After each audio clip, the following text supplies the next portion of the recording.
storage is full. Please log in and delete recordings or purchase more storage from your account.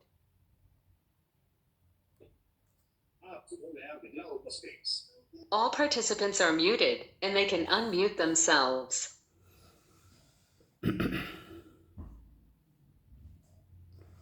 ओम नमोर्यंताणम नमो सिद्धाणम नमो आर्याणम नमो उच्चायाणम नमो लोहे सव्वसाहुणम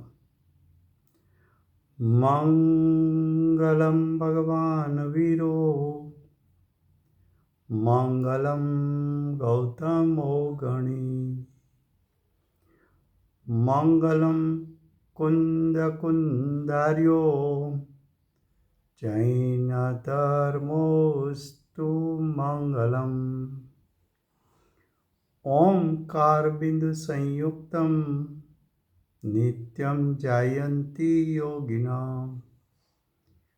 कामदं मोक्षदं चैव ओंकाराय नमो नमः अहोपकार जिनवर्णो कुंदनो ध्वनि दिव्यनो जिन कुंद ध्वनि आप्या अहो आ गुरु काननो तुझ ज्ञान ध्यान नो रंग अमया दर्श रहो ओ शिव पद तक तुझ संग माता हाथ ग्रहो।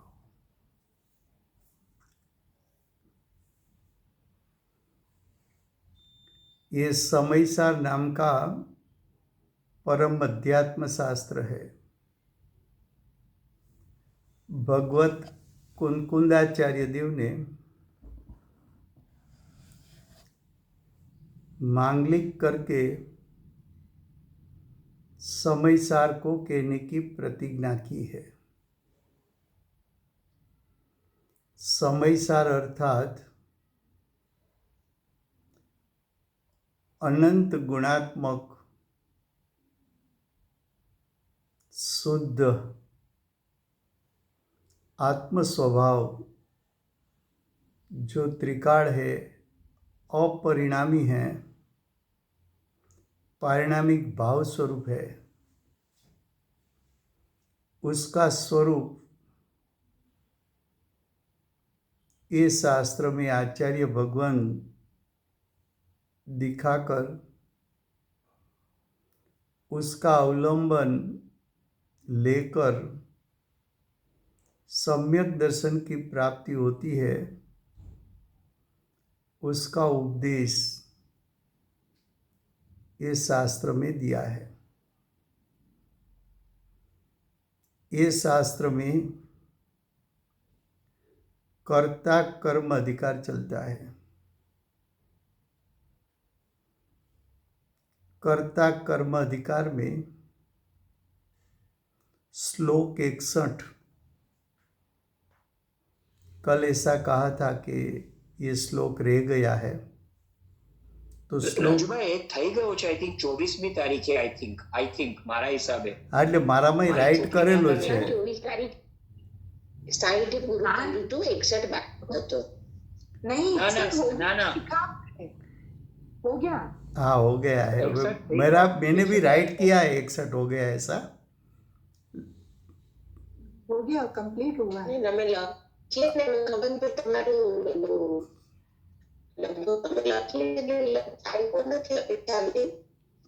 ના પણ જો બેનને જોઈતું હોય તો પાછું કરવા મને કોઈ વાંધો નથી, પણ તો મારા ખ્યાલ ખતમ થઈ ગયું છે। हो तो गया है, पर फिर भी अगर इनको सुनना है तो ले सकते हैं। हाँ ठीक है। રાજભાઈ ठीक लागे ए?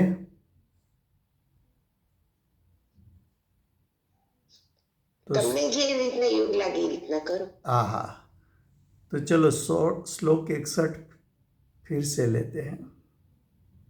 उसका हेडिंग है कि अब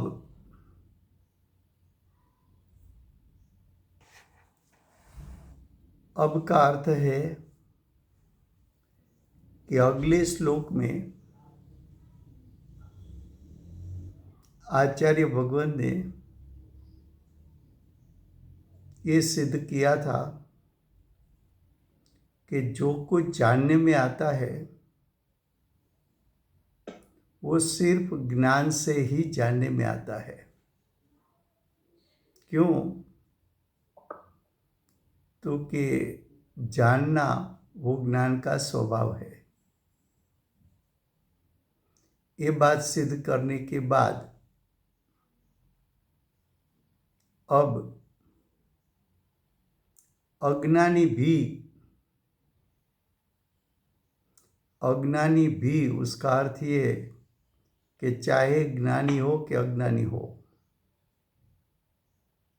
स्वयं के भाव को करता है, लेकिन पुद्गल के भाव का All participants are muted and they can unmute themselves. पुद्गल के भाव का कभी यानी 3 काल में कभी भी करता नहीं। ऐसे अर्थ का अगली गाथा की सूचनी का रूप श्लोक कहते हैं। ये जो श्लोक 61-62 है वो पूर्व की गाथाओं का पूर्व गाथा, उसके श्लोक और अगली गाथा दोनों को जोड़ने के लिए श्लोक 61-62 रखा है। अगली गाथा में जो कुछ सिद्ध करना है उसकी पूर्व भूमि का रूप श्लोक 61-62 है। उसमें से श्लोक 61 का श्लोकार्थ इस प्रकार वास्तव में स्वयं को अज्ञान रूप के ज्ञान रूप करता हुआ आत्मा स्वयं के भाव का करता है।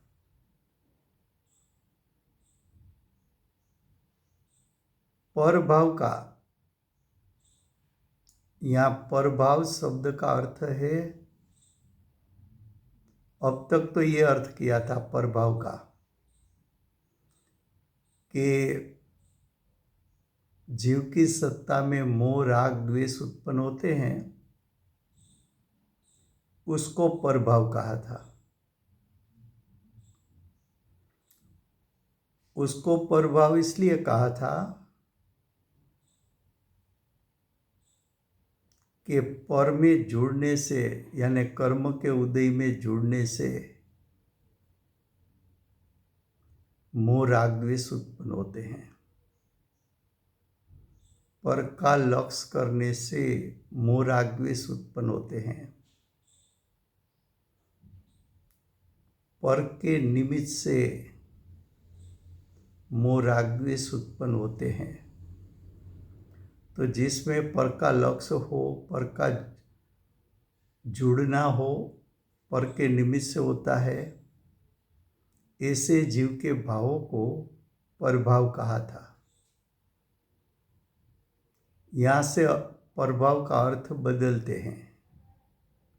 यहाँ परभाव का अर्थ करता है, यहाँ प्रभाव का अर्थ किया है कि जीव पुद्गल द्रव्य के परिणाम का कर्ता बन नहीं सकता।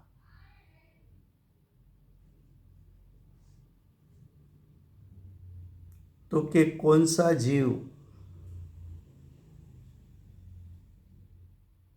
परद्रव्य यानी शरीर की क्रिया नहीं कर सकता, 5 इंद्रिय की क्रिया नहीं कर सकता, द्रव्य मन की क्रिया नहीं कर सकता, द्रव्य कर्मों की क्रिया नहीं कर सकता, कार्मण वर्गणा को का परिणमन नहीं करवा सकता। कौन सा जीव? तो कि चाहे ज्ञानी हो कि अज्ञानी हो, कोई भी जीव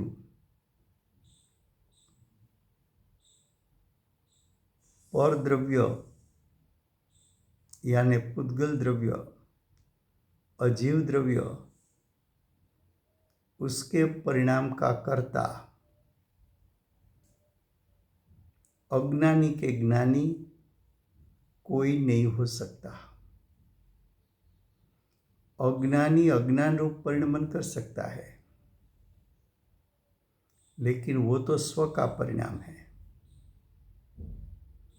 अज्ञानी मोह राग द्वेष रूप हो सकता है, लेकिन वो परिणाम तो जीव की सत्ता में हुआ है, जीव उसका करता है। ज्ञानी हो तो उसकी सत्ता में राग द्वेष हो सकता है, अस्थिरता का राग द्वेष हो सकता है, उसका कर्ता साधक यानी ज्ञानी जीव हो सकता है, लेकिन ज्ञानी भी शिष्य को समझा नहीं सकते। उसका अर्थ ज्ञानी भी परजीवों के भावों का कर्ता नहीं बन सकता। ज्ञानी भी अस्थिरता के राग के का निमित्त से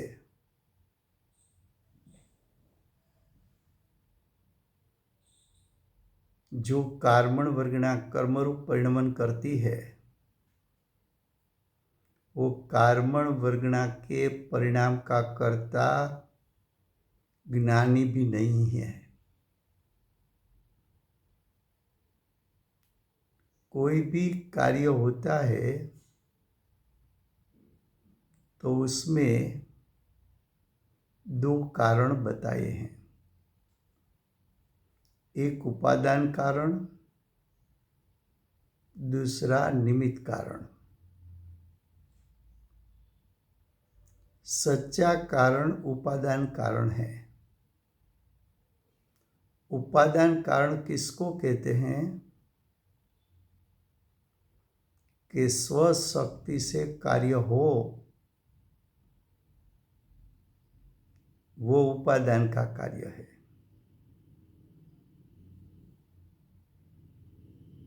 और उस समय कौन सा निमित्त है, उसका ज्ञान कराने के लिए निमित्त को कारण कहने में आता है,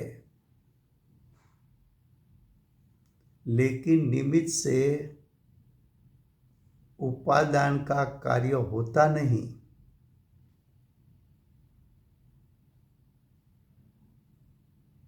फिर से इस श्लोक में सिद्ध क्या करना है? तो कि अगली गाथा में अगला श्लोक में ऐसा सिद्ध किया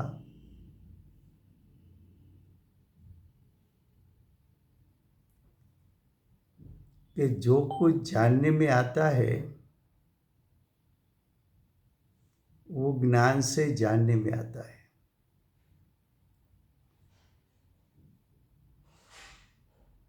लेकिन ज्ञान स्वभाव किसके पास है? तो कि निगुत का जीव हो तो उसके पास भी ज्ञान स्वभाव है। पंचेंद्रिय संगनी अज्ञानी हो तो उसके पास भी ज्ञान स्वभाव है। पंचेंद्रिय संगनी साधक हो उसके पास भी ज्ञान स्वभाव है। अरिहंत सिद्ध परमात्मा हो तो अरिहंत हो कि सिद्ध हो, उसके पास भी ज्ञान स्वभाव है। निगूढ़ का जीव भी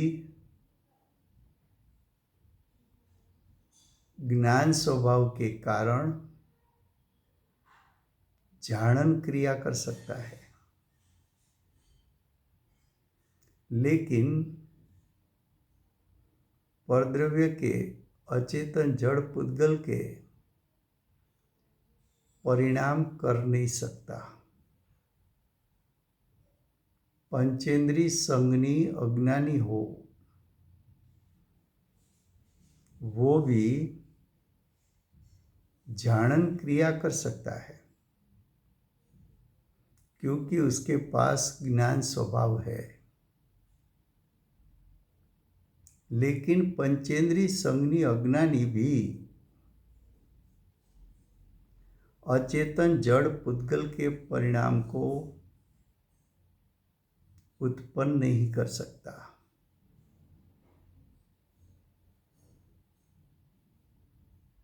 पंचेंद्री संगनी साधक सम्यक दृष्टि हो वो भी झाड़न क्रिया कर सकते हैं, लेकिन अचेतन जड़ पुद्गल उसके परिणाम का कर्ता नहीं बन सकता। अरिहंत परमात्मा सिद्ध परमात्मा तीन काल तीन लोक को जान सकता है, लेकिन तीर्थंकर परमात्मा हो कि सिद्ध परमात्मा हो, वो परद्रव्य अचेतन जड़ पुद्गलों का कार्य नहीं कर सकता। तो तीनों काल अनादि से अनंत काल जीव ज्ञान स्वभाव के कारण जाणन जाणन जाणन जाणन क्रिया करता है, लेकिन परद्रव्य के चाहे पुद्गल हो, धर्म अधर्म हो कि आकाश काल हो कि अन्य जीव हो, किसी अन्य द्रव्य के परिणाम जीव उसका कर्ता नहीं बन सकता।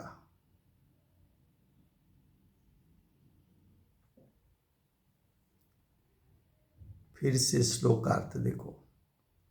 इस प्रकार वास्तव में स्वयं के यानी आत्मा के अज्ञान रूप के ज्ञान रूप अज्ञान रूप परिणमन करने में भी जीव स्वतंत्र है, ज्ञान रूप परिणमन करने में भी जीव स्वतंत्र है। जीव अज्ञान परिणाम का कर्ता बन सकता है, जीव ज्ञान परिणाम का भी कर्ता बन सकता है। तो अज्ञान रूप के ज्ञान रूप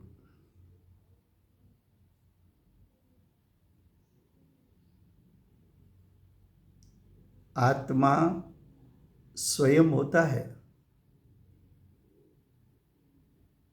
तो जीव यानी आत्मा स्वयं के भाव का करता है। स्वयं के भाव में क्या लेना,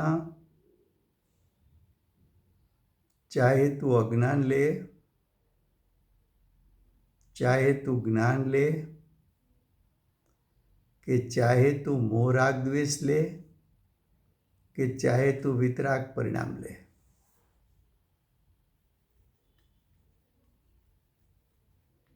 अज्ञान रूप परिणमन जीव कर सके ऐसी उसमें योग्यता है, इसलिए अज्ञान रूप परिणाम का कर्ता बन सकता है। मोह राग द्वेष रूप परिणमन करने की जीव में योग्यता होने के कारण जीव मोह राग द्वेष रूप परिणमन का कर्ता, स्वयं के परिणाम का कर्ता बन सकता है।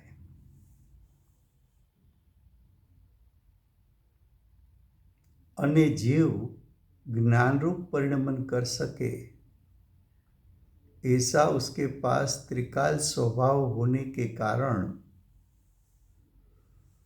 सम्यक ज्ञान केवल ज्ञान का कर्ता बन सकता है।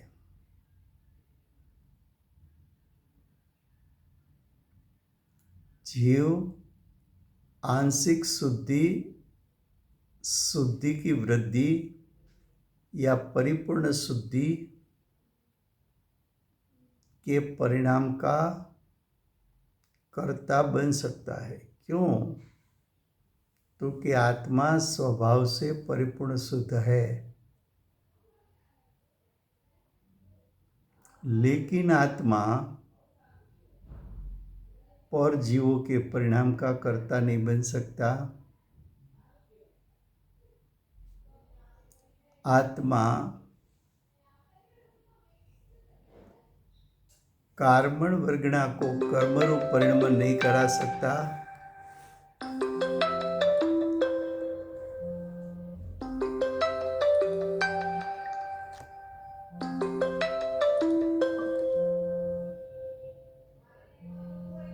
आत्मा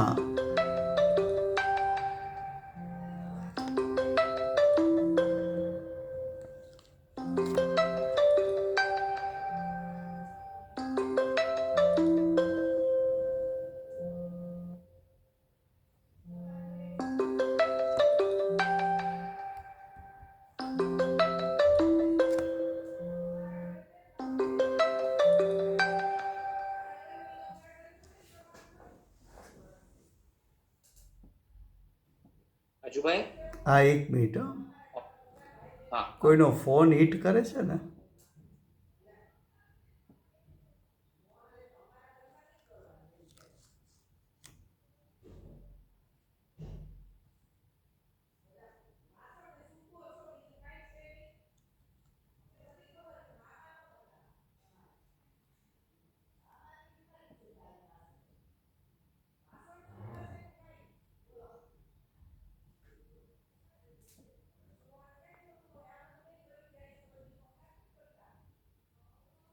હું ફરીવાર જોડું છું.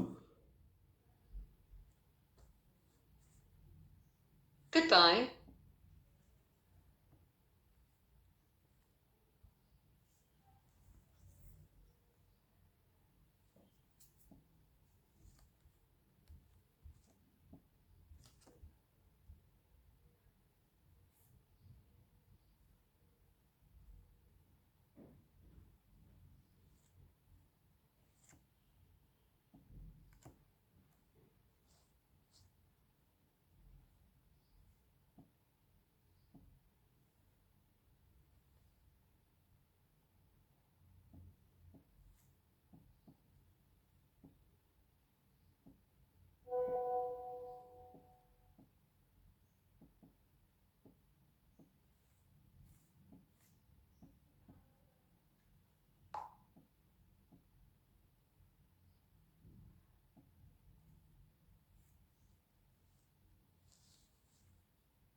There are 6 participants in the conference.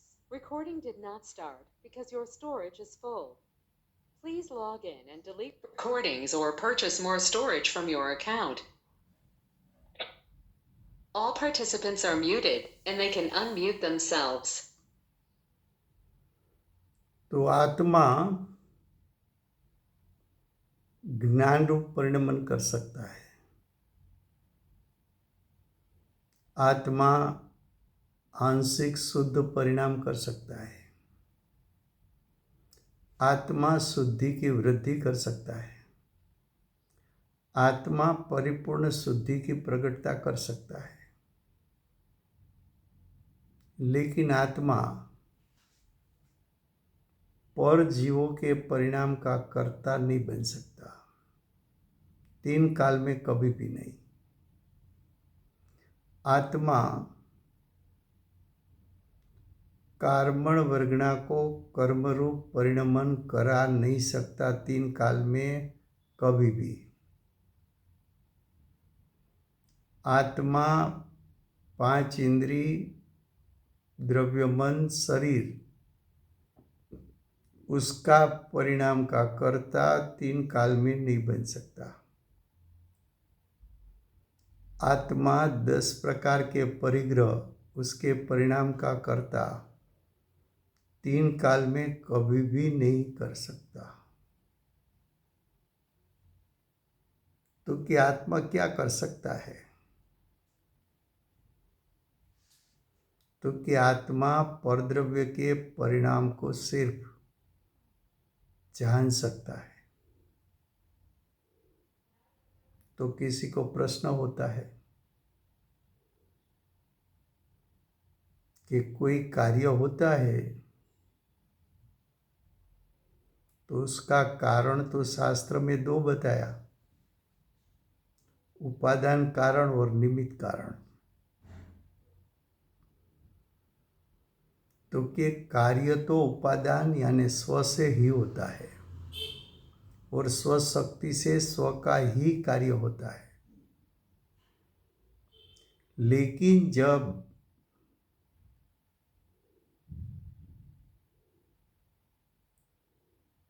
आत्मा स्व का कार्य करे तब कौन सा निमित्त बाह्य में होता है, उसका ज्ञान कराने के लिए 2 कारण बताया, उपादान कारण और निमित्त कारण। तो इस श्लोक में आचार्य भगवान कर्ता बुद्धि छुड़ाते हैं। कैसे? कि जीव स्वभाव से ज्ञाता दृष्टा है। ज्ञाता दृष्टा है क्यों? तो कि ज्ञान दर्शन उसका त्रिकाल स्वभाव है।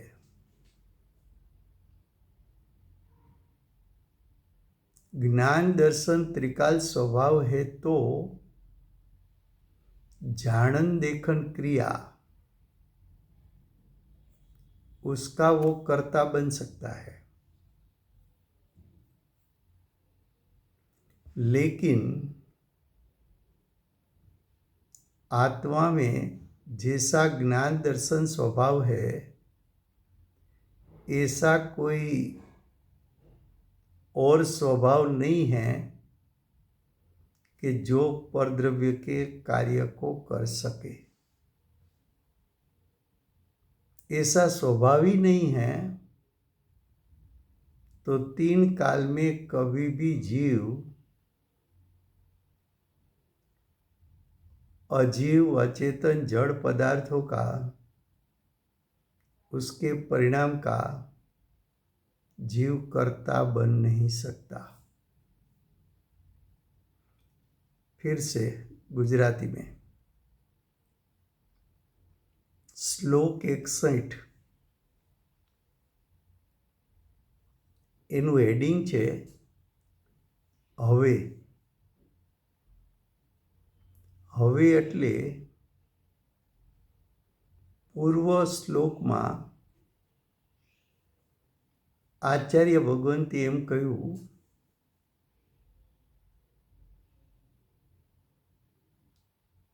કે જે કાંઈ જણાય છે તે જ્ઞાનથી જ જણાય છે।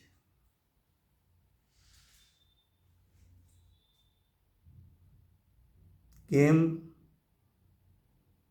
તો કે જાણવું એ જ્ઞાનનો સ્વભાવ છે।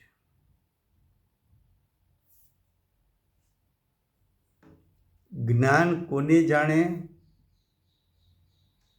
તો કે જ્ઞાન સ્વ પર પ્રકાશક હોવાથી સ્વ અને પર બધાને જાણી શકે એવું એનામાં જ્ઞાનનું શક્તિરૂપ સામર્થ્ય છે.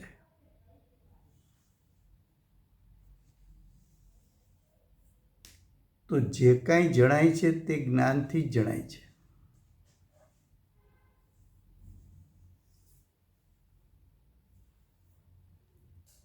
હવે જે કાંઈ જણાય છે એ જ્ઞાનથી જ જણાય છે, પણ જ્ઞાન જાણે એ આત્માનો સ્વભાવ છે. પણ આત્મામાં એવો સ્વભાવ નથી કે પરના પરિણામનો કર્તા થઈ શકે.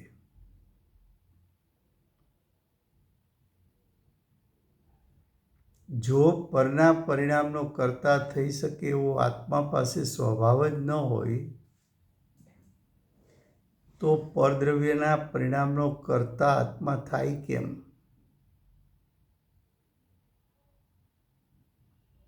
આત્મામાં અનંત સ્વભાવ છે. એ અનંત સ્વભાવ હોવા છતાં એ અનંતમાં એક પણ સ્વભાવ એવો નથી કે આત્મા પરદ્રવ્યનું કાર્ય કરી શકે, પરદ્રવ્યને પરિણામ આવી શકે.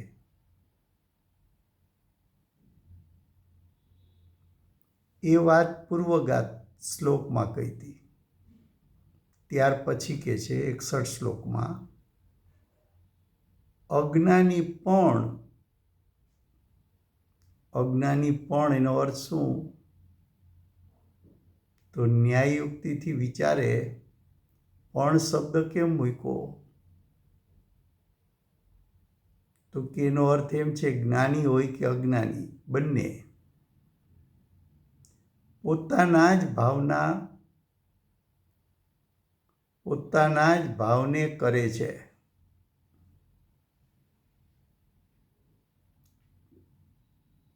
ચાહે નિગોદનો અજ્ઞાની જીવ હોય કે પંચેન્દ્રિય સંઘની અજ્ઞાની જીવ હોય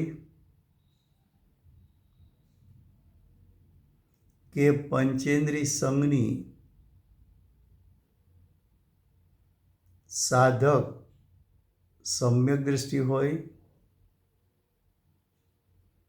કે અર્યંત પરમાત્મા કે સિદ્ધ પરમાત્મા હોય, એ બધા જીવો વિશ્વના અનંતે અનંત જીવો અજ્ઞાની હોય, સાધક હોય કે પૂર્ણ જ્ઞાની હોય, એ પોતાના ભાવના કરતા થઈ શકે.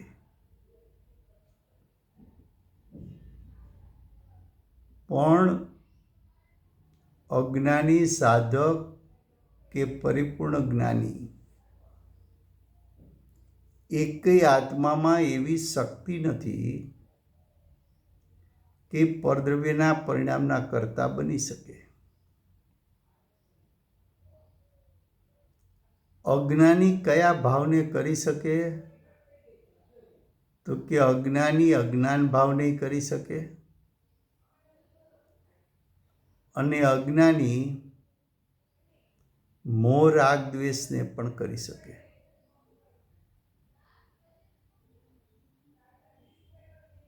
કેમ? તો કે અજ્ઞાન રૂપે પરિણમવું કે મોહ રાગ દ્વેષ રૂપે પરિણમવું એવું પરિણમન આત્મા કરી શકે એવી એનામાં યોગ્યતા છે. પણ એનામાં એવી યોગ્યતા નથી કે પરદ્રવ્યના પરિણામના કર્તા બની શકે.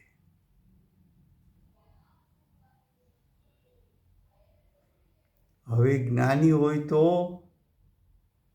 તો કે પંચેન્દ્રિય સંઘની સમ્યક દૃષ્ટિ,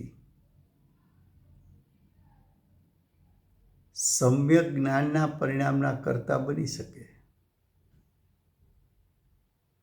આંશિક શુદ્ધ પરિણામના કર્તા બની શકે. શુદ્ધિની વૃદ્ધિના પરિણામના કર્તા બની શકે. અને અસ્થિરતાના રાગ દ્વેષના કર્તા બની શકે. કેમ? તો કે અસ્થિરતાના રાગ દ્વેષ કરી શકે એવી એનામાં યોગ્યતા છે.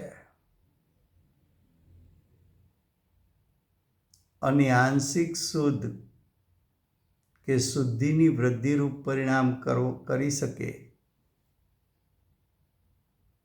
એવો એની પાસે સ્વભાવ છે.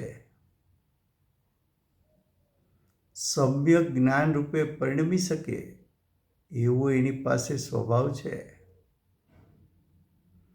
પણ એની પાસે એવી યોગ્યતા કે સ્વભાવ નથી કે પરદ્રવ્યના પરિણામના કર્તા બની શકે.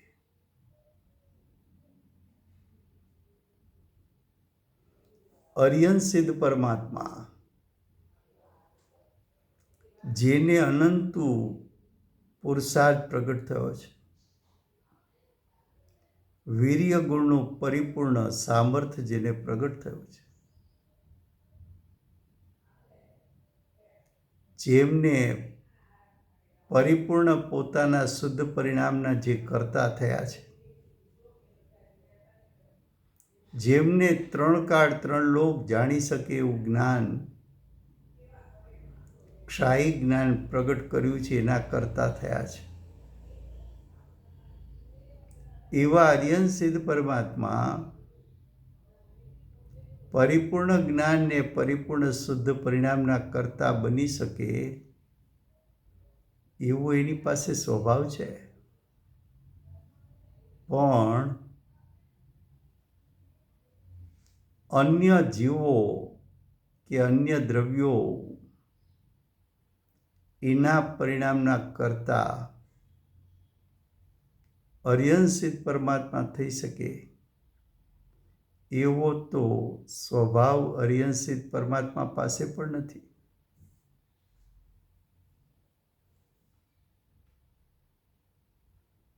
માટે કહે છે કે અજ્ઞાની પોતાના જ ભાવને કરે છે અને જ્ઞાની પણ પોતાના જ ભાવને કરે છે,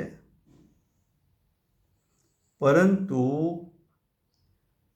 અજ્ઞાની પૂતગલના ભાવને કદી કરતો નથી.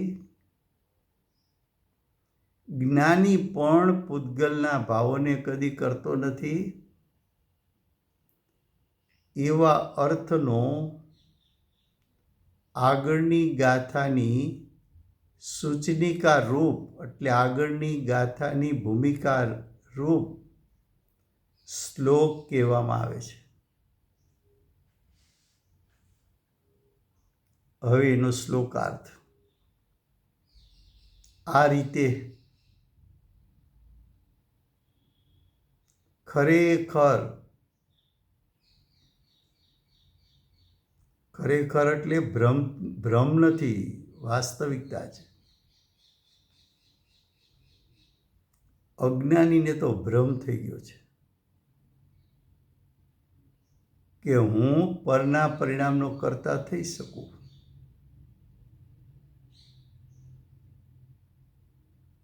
આ શરીરને મારે જેમ સાચવવું એમ સાચવી શકું.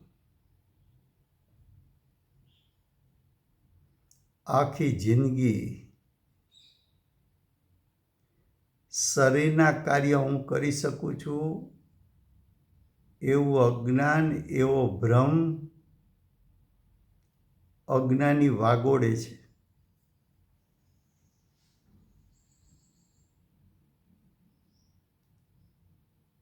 આખું જીવન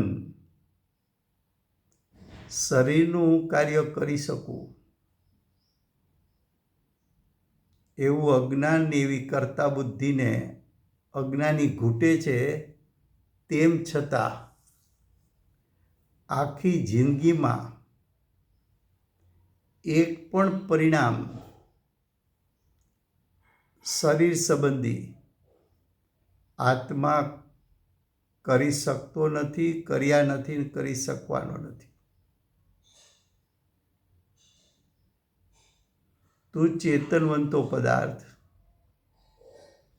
તું જ્ઞાન દર્શનમયી સ્વભાવ વાળો પદાર્થ, તું જ્ઞાન અને સુખ સ્વભાવી પદાર્થ,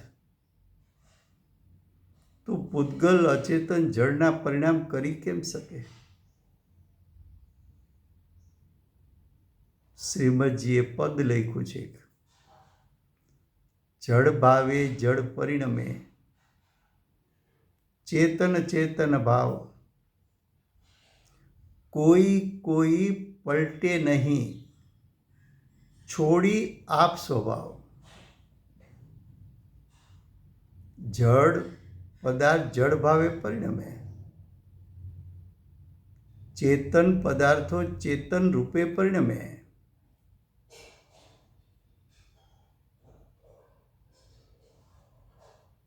જળ ભાવે જળ પરિણમે, ચેતન ચેતન ભાવ, કોઈ કોઈ પલટે નહીં, ચેતન અચેતન રૂપે પલટે નહીં. જળ ચેતન રૂપે પલટે નહીં.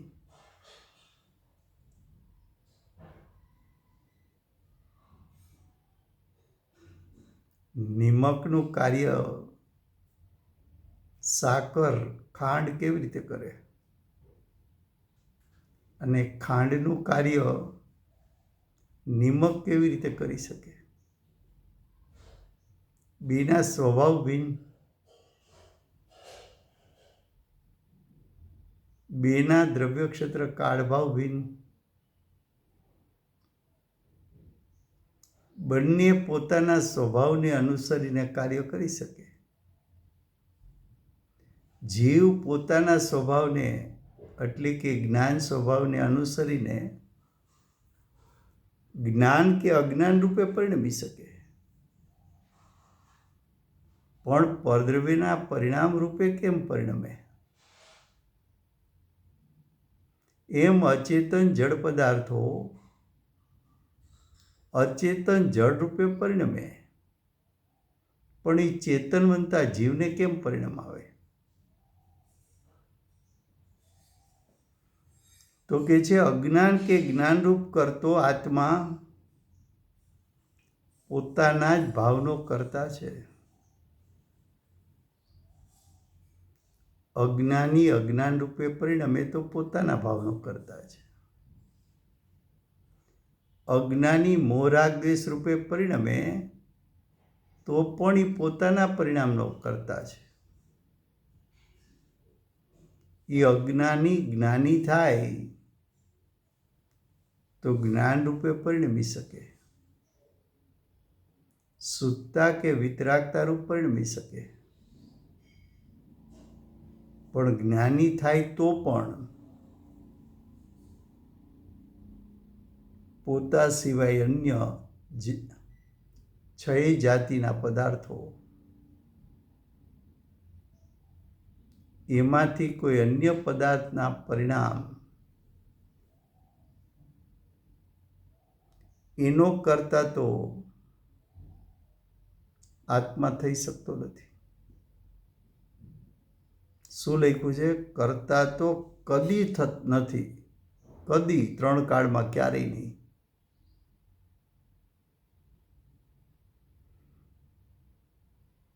અને અજ્ઞાનીને ભ્રમ થઈ ગયો છે, અજ્ઞાનને કારણે.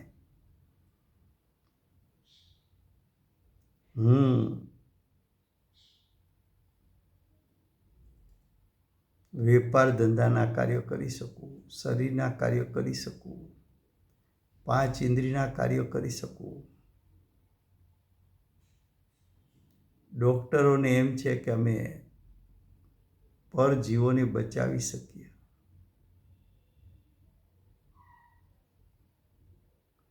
પરજીવો પોતાની જીવત્વ શક્તિથી જીવે છે. અને નિમિત્તથી વાત કર તો પરજીવો એનું આયુષ કર્મ છે ત્યાં સુધી શરીરને આત્મા એકબીજા સાથે જોડાયેલા છે.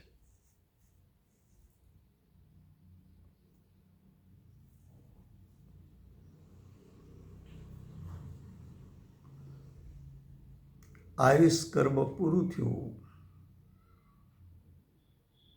તો જીવ શરીર વચ્ચેનું બંધન છૂટી ગયું. આયુષ કર્મમાં એ તો પૂતગલના પરિણામ છે. એ પૂતગલના પરિણામમાં ડોક્ટર કંઈ ફેરફાર કરી શકતો નથી.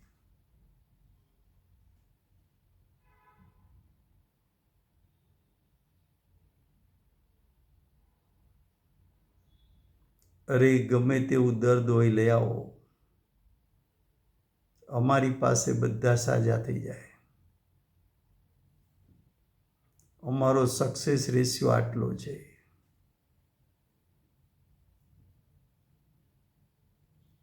જ્ઞાની કે છે આ મૂઢ છે, અજ્ઞાની છે, ભ્રમિત થઈ ગયો છે કે પરદ્રવ્યને હું બચાવું. તો આ થયો 61 નંબરનો શ્લોક. હવે થેન્ક યુ રાજભાઈ. હા, ગાથા 98 62 નંબરનો શ્લોક આપણે ગઈકાલે ચાલી ગયો છે. 98 ગાથાનું હેડિંગ છે હવે કહે છે કે વ્યવહારી જીવો આમ કહે છે. અહીં વ્યવહારી જીવોનો અર્થ છે લૌકિક જન. અહીં વ્યવહાર શબ્દનો અર્થ નિશ્ચય સાથેનો વ્યવહાર એવો નથી. વ્યવહાર એટલે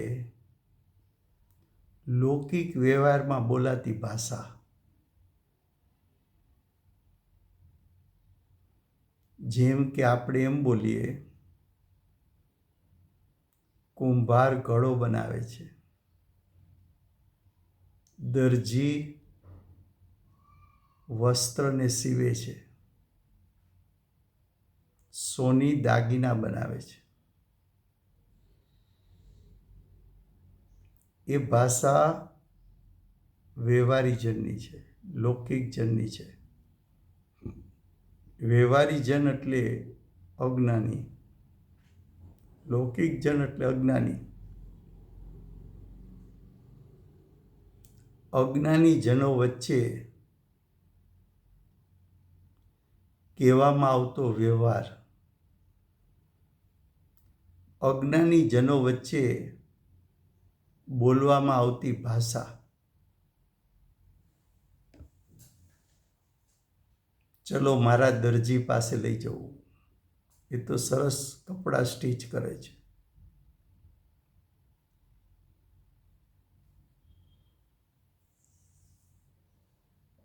મારો સોની સારો છે, અમે તો વર્ષોથી ત્યાં જ લઈએ છીએ. દાગીના સારા બનાવે છે.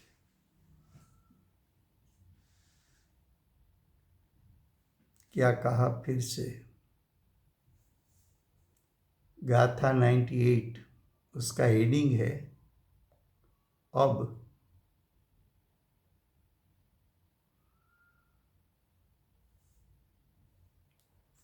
अब का अर्थ है जो अगली गाथा थी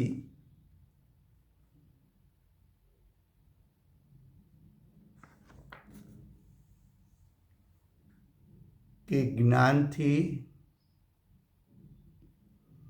એટલે કે સમ્યક જ્ઞાનથી કર્તાપણાનો એટલે કર્તા બુદ્ધિનો નાશ થાય છે.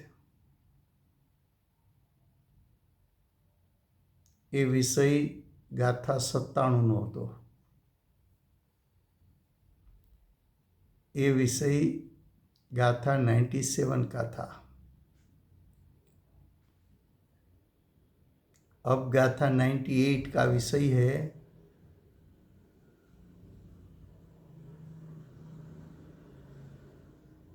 कि हमने 97 गाथा में ये सिद्ध किया था कि ज्ञान से यानी सम्यक ज्ञान से यानी स्वपर प्रकाशक ज्ञान से कर्ता बुद्धि का नाश होता है। उसके बाद ये गाथा में हम ये सिद्ध करना चाहते हैं कि व्यवहारी जीवों क्या कहते हैं, यानी व्यवहारी जीवों की कथन करने की पद्धति क्या है। व्यवहारी जन का अर्थ है लौकिक जन। यहाँ व्यवहार का अर्थ निश्चय के साथ जो व्यवहार होता है ये बात नहीं है।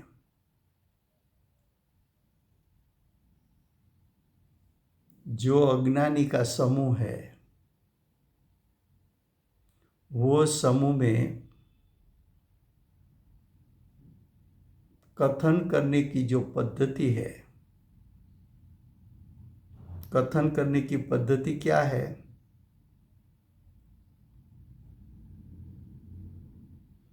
कि एक केटर्स अच्छी रसोई बनवाता है या तो अच्छी रसोई बनाता है। लौकिक जन क्या कहते हैं, एक कुंभार मटला बनाता है, एक कुंभार घड़ा अच्छा बनाता है।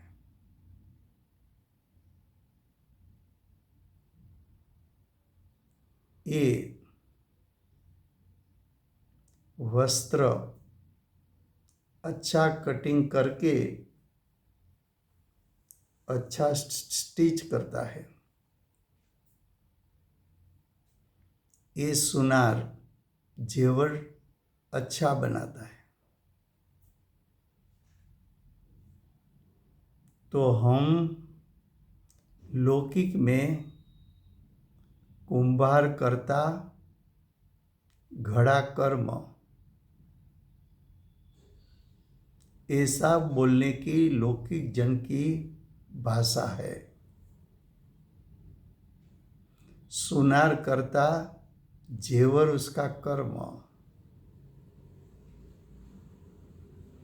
ऐसी भाषा लौकिक जन में बोली जाती है।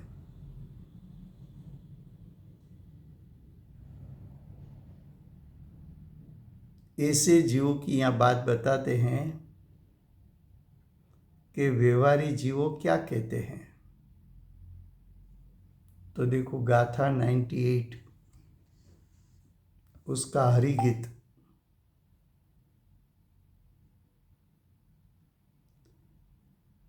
घटपट रथादिक वस्तुओ करणो અને કર્મો વળી નો કર્મ વિદ વિદ જગતમાં આત્મા કરે વ્યવહારથી। गाथार्थ, व्यवहार से,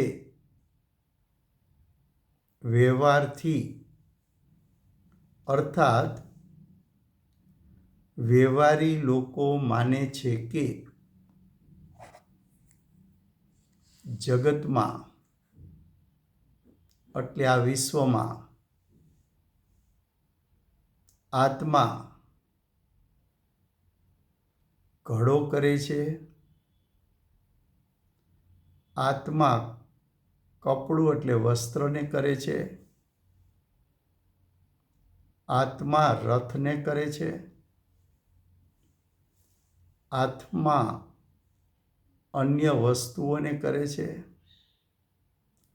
आत्मा इंद्रियोने करे छे, आत्मा अनेक प्रकारना क्रोधादि द्रव्य कर्मोने करे छे अने आत्मा शरीर आदि नोकर्मने करे छे। लौकिक जन बोले छे ने कि आ घर मैं बनाव्યું,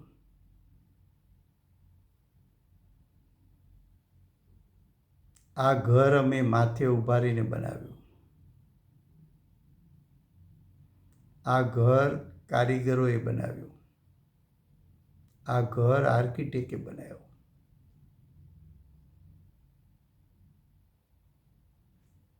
તો ઘર છે એ અબદ્ધનું કર્મ છે.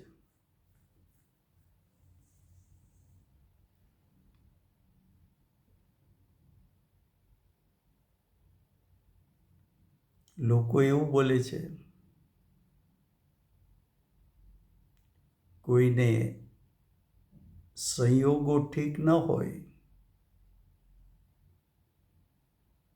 તો શું બોલે? તું કર્મ બાંધીને આવ્યો છે, તું ભોગવ. તો દ્રવ્ય કર્મનો કર્તા તું છો અને એના ફળને ભોગવનારો પણ તું છો.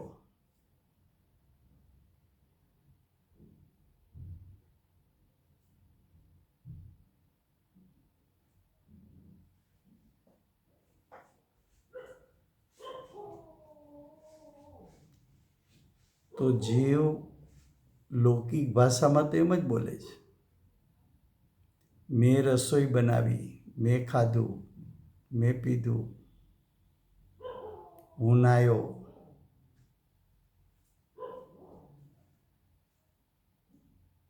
હમણાં મને તાવ આવે છે.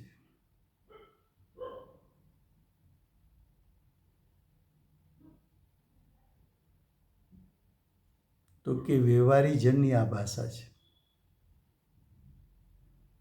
જ્ઞાનીની આ ભાષા નથી. આપણે એમ કહીએ છીએ કે કુંભારે ઘડો બનાવ્યો.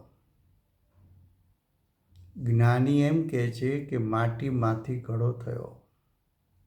આટલું અંતર છે આપણા ને એના વચ્ચે. આપણે કહીએ છીએ સોનીએ ઝેવર બનાવ્યા. જ્ઞાની એમ કહે છે કે સોનામાંથી ઝેવર થયા.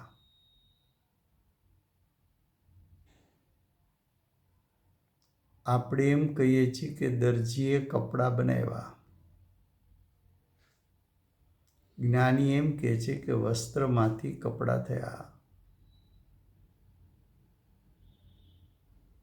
કપડામાંથી વસ્ત્ર થયા.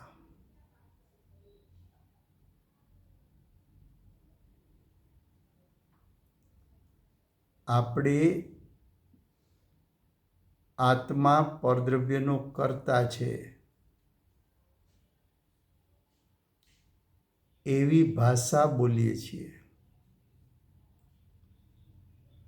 જ્ઞાની એવી ભાષા બોલે છે કે દરેક દ્રવ્યનું પરિણામ પોતાના ઉપાદાનથી થયું છે.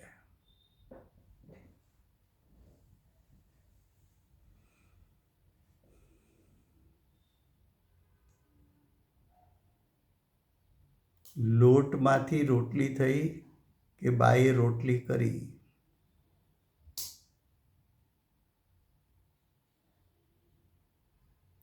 લોટના પિંડ રૂપે લોટ થયો, ગોળના રૂપે લોટ થયો, વણાઈ ગયો લોટ, શેકાઈ ગયો લોટ, તો એ પરિણામ બધા લોટના છે. તું કહે છે કે બાએ રોટલી બનાવી, તો અમે પૂછીએ છીએ કે બા લોટના પિંડ રૂપે થયા, બા ગોળના રૂપે થયા, બા વણાઈ ગયા, બા તેવડી ઉપર શેકાઈ ગયા.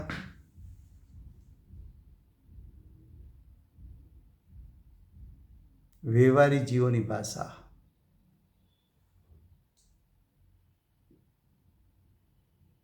અને જ્ઞાનીની ભાષા.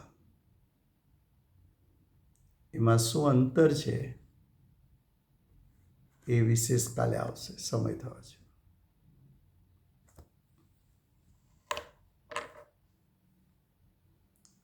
વર્તમાન ચોવીસીના આખરી તીર્થંકર બાલ બ્રહ્મચારી મહાવીર ભગવાનનો જય હો.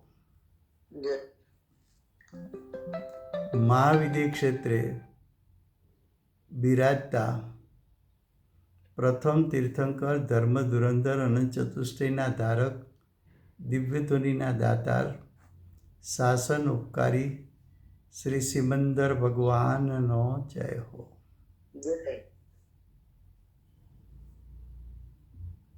કડીકાળ સર્વજ્ઞ કેવળજ્ઞાની તળેટીમાં બેઠેલા આગમના રચયિતા ભગવત શ્રી કુંકુંદાચાર્ય દેવનો જય હો. વર્તમાન કાળે કર્તા કર્મનું સ્વરૂપ સમજાવનાર, તીર્થના નાયક, તીર્થના સ્થાપક, તીર્થના પ્રવર્તક, પરમ કૃપાળુ શ્રી સદગુરુ દેવનો જય હો.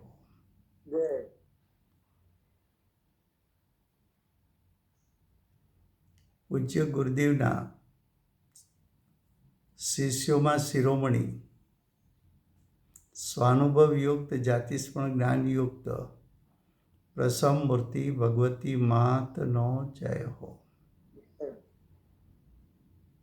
સમ્યક દર્શનની પ્રાપ્તિમાં નિમિત્તરૂપ સર્વ જીનવાણી માતનો જય હો. પૂજ્ય ગુરુદેવ અને માતાજીની સાધના ભૂમિ સુવર્ણપુરી ધામનો જય હો. સુવર્ણપુરી ધામમાં બિરાજતા સર્વે દેવશાસ્ત્ર ગુરુ ભગવંતનો જય હો. વર્તમાન ગુરુ અને ભવિષ્યના તીર્થંકર શ્રી સૂર્યકીર્તિનાથ ભગવાનનો જય હો. સૂર્યકીર્તિ ભગવાનના સમવસરણના મુખ્ય ગણધર દેવેન્દ્ર કીર્તિનાથ ભગવાનનો જય હો. પરમ દિગંબર જૈન ધર્મનો જય હો. Thank you Rajubhai.